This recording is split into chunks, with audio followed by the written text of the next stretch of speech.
आज शाम को 5 बजे कनॉट प्लेस के कॉफ़ी शॉप में मिल सकते हो? निराली ने आदित्य से फ़ोन पर पूछा। Something special? बहुत एक्साइटेड लग रही हो। आज क्या तुम मुझे प्रपोज करने वाली हो? आदित्य ने निराली से शरारती अंदाज में पूछा। Don't be funny all the time. मैं नहीं, मुझे तुम प्रपोज करोगे आज मिलने के बाद। न्यूज़ ही कुछ ऐसी है, बस टाइम पर मिल जाना। निराली अपनी रो में बोलती जा रही थी। लगता है अवश्य ही कोई खास समाचार है, नहीं तो तुम मुझे काम छोड़कर आने के लिए नहीं कहती। चलो मिलते हैं। निराली सचमुच बहुत एक्साइटेड थी और उस वक्त उसे समझ में नहीं आ रहा था कि वह किसके साथ अपनी इस खुशी को बांटे। उसका बस चलता तो तुरंत ही आदित्य को आने को कह देती, पर जानती थी कि लंच के बाद उसकी कोई मीटिंग थी, इसलिए वह नहीं आ पाएगा। उसे लग रहा था कि काश समय के पंख होते, वह जल्दी से उड़कर बीत जाता। हालांकि निराली जैसी बुद्धिमान लड़की के लिए यह खबर कोई हैरानी की बात नहीं थी, पर फिर भी वह बहुत उत्साहित थी। आदित्य और निराली स्कूल के साथी थे। कॉलेज की पढ़ाई और अपने प्रोफेशनल कोर्स भी उन्होंने अलग अलग जगह से किए थे।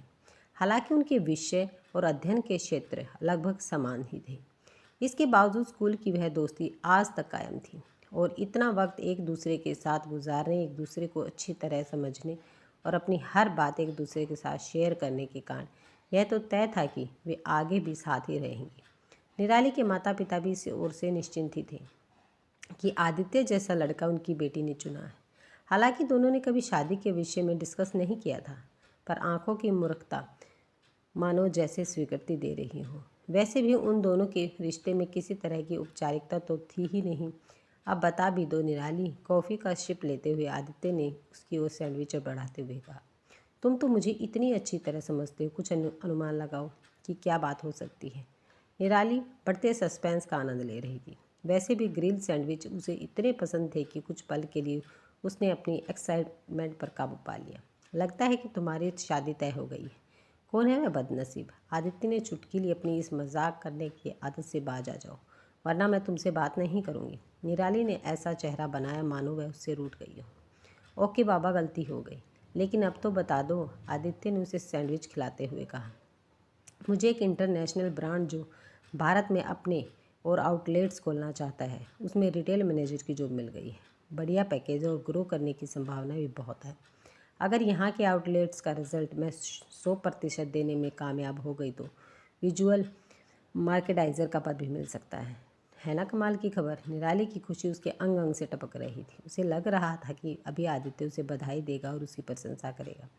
बहुत एक्सीलेंट खबर है, यानी कि तुम्हें लटके झटके दिखाकर मनपसंद जॉब मिल ही गई। कितने समय से तुम इस बात को लेकर परेशान थे कि मनचाही जॉब नहीं मिल पा रही, और वह भी इसी शहर में। लटके झटके दिखाने से तुम्हारा क्या मतलब आदित्य? यानी तुम्हें लगता है कि मैं इस जॉब के काबिल नहीं हूँ? तुम्हारा इस तरह से मेरे बारे में सोचना साफ बता रहा है कि तुम मुझसे जलते हो। मेरी कामयाबी तुम्हें हिंसा का एहसास दिला रही है, वरना मुझे इतने लंबे से जानने के बावजूद तुम मेरे बारे में इस तरह न कहते। निराली क्रोध और अपमान से कांपने लगी थी। अरे तुम तो नाराज़ हो गई। मैं तो बस ऐसे ही कह रहा था। Don't take me wrong. Aditya उसे कुछ समझा पाता उससे पहले ही निराली कॉफ़ी हाउस से बाहर निकल चुकी थी। उसके लिए अपने आंसू को रोकना मुश्किल हो रहा था। उसे यह बात तीर की तरह चुभ गई कि स्कूल के समय से उसे जानने वाला आदित्य उसके बारे में इतनी घटिया सोच रखता है। उससे तो मैंने कोई भी बात कभी छिपाई नहीं, और इसी आदित्य के साथ वह सारी ज़िंदगी बिताने की सोच रही थी।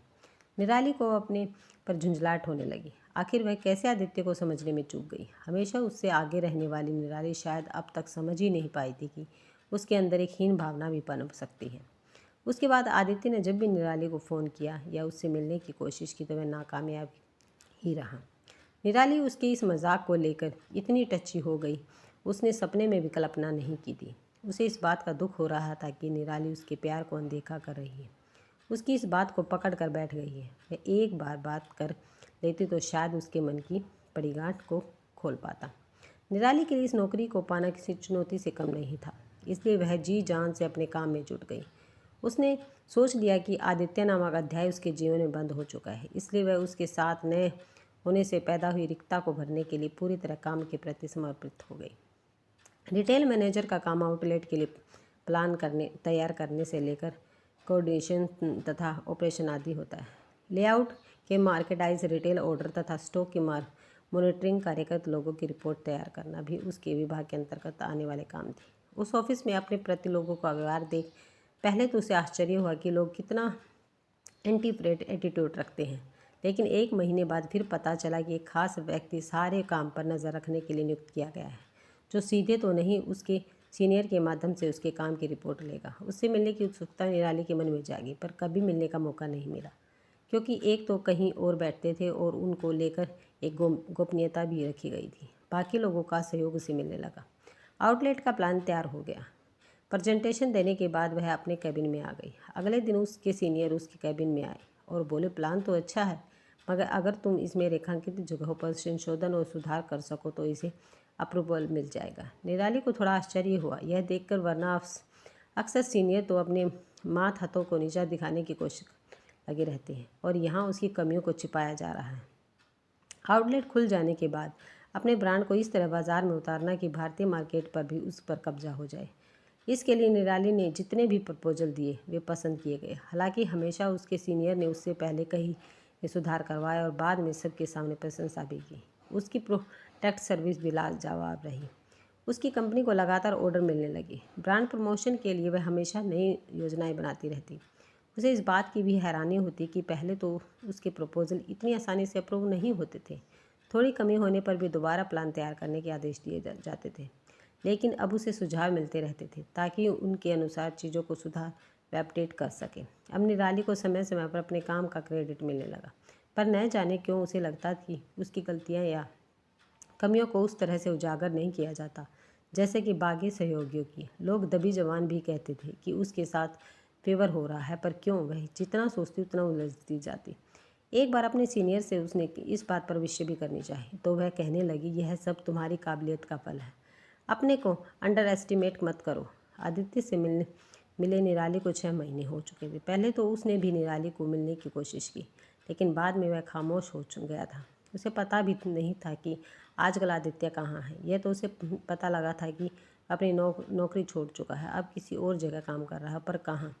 अकेले में अक्सर उसे आदित्य की याद आती, पर उसकी याद आते ही वह अपने दिलो दिमाग पर उसे हावी होने पर रोक देती। उसे बस यही अफसोस था कि किसी लड़की को आगे बढ़ते देख उसके बारे में ऐसा सोच जाता है, तो क्या कोई लड़की अपनी काबिलियत से आगे नहीं बढ़ सकती। कमियां तो सभी में होती हैं, फिर लड़कियों पर ही क्यों फिक्रे कसे जाते हैं। अपने ब्रांड के पसंद किए जाने और अपने आउटलेट्स की बढ़ती बिक्री से केवल निराली ही नहीं, कंपनी भी बहुत खुश थी। कंपनी को यकीन हो गया कि भारत के और शहरों में भी आउटलेट्स खोले जा सकते हैं। निराली को यह काम सौंपने की बात चल रही थी। हमारे बॉस इस बात पर करने के लिए तुमसे मिलना चाहते हैं, उसके सीनियर ने उसे सूचना दी। तो पल भर को वह अवाक रह गई कि आज तक उनके माध्यम से संपर्क रखने वाले बॉस उससे क्यों मिलना चाहते हैं, लेकिन अपने अंदर उससे मिलने की उत्सुकता उसे बेकाबू कर रही थी।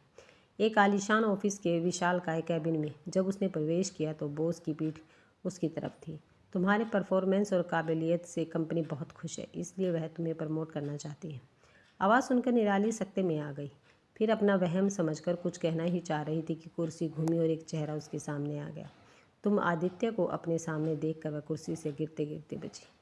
माथे पर ऐसे चलने के बावजूद पसीने की बूंदें छलक आई। इट्स मी, तुमने मुझसे मिलने से मना कर दिया। फिर क्या करता, आखिर तुम पुरानी दोस्ती है हमारी ना, तो दोस्ती का रंग फीका पड़ता है और न ही प्यार का। क्यों, ठीक कहा कर रहा हूँ ना। क्या तुम मुझे भुला पाई हो? You still love me. एक छोटी सी बात का बुरा मानकर बरसों के साथ को नकार रही हो तुम, यानी कि तुम मेरी मदद कर रहे थे, पर क्यों? मुझे तुम्हारी रिपोर्ट्स की ज़रूरत नहीं है। निराली के दिल में तो आग सुलग रही थी, पर आंखों में नमी झलकने लगी थी। मदद नहीं, तुम्हारी प्रतिभा को उभारने की और लोगों के सामने लाने का प्रयास एक छोटा सा प्रयास था जिसे आप प्यार करते हैं। उसके लिए इतना सा तो किया ही जा सकता है। आदित्य उसके पास आकर खड़ा हो गया। निराली के कंधे पर उसने हाथ रखा तो वह खड़ी हो गई और झट से आदित्य के सीने से लग गई। मुझे माफ़ कर दो, मैंने तुम्हें समझने में भूल की। एक छोटे से मजाक को सच मानकर तुम्हारी दोस्ती और प्यार की अवहेलना की। यह समझ ही नहीं पाई कि न दोस्ती का रंग और न ही प्यार का रंग फीका पड़ता है, बल्कि वह तो समय के साथ गहरा हो जाता है। अब तुम कोई बेवकूफ़ी मत करो, उससे पहले ही मैं तुम्हें जीवन भर के लिए अपने में बांध लूँगा। आदित्य घुटनों के बल नीचे बैठ गया और बोला, क्या तुम मुझसे शादी करोगी निराली? आदित्य के हाथ में अपना हाथ देते हुए निराली मुस्कुराई। आंखों की नमी बाहर झलक गई, पर खुशी की धारा बनकर। अगर वीडियो पसंद आई तो वीडियो को लाइक, शेयर और सब्सक्राइब करना ना भूलें।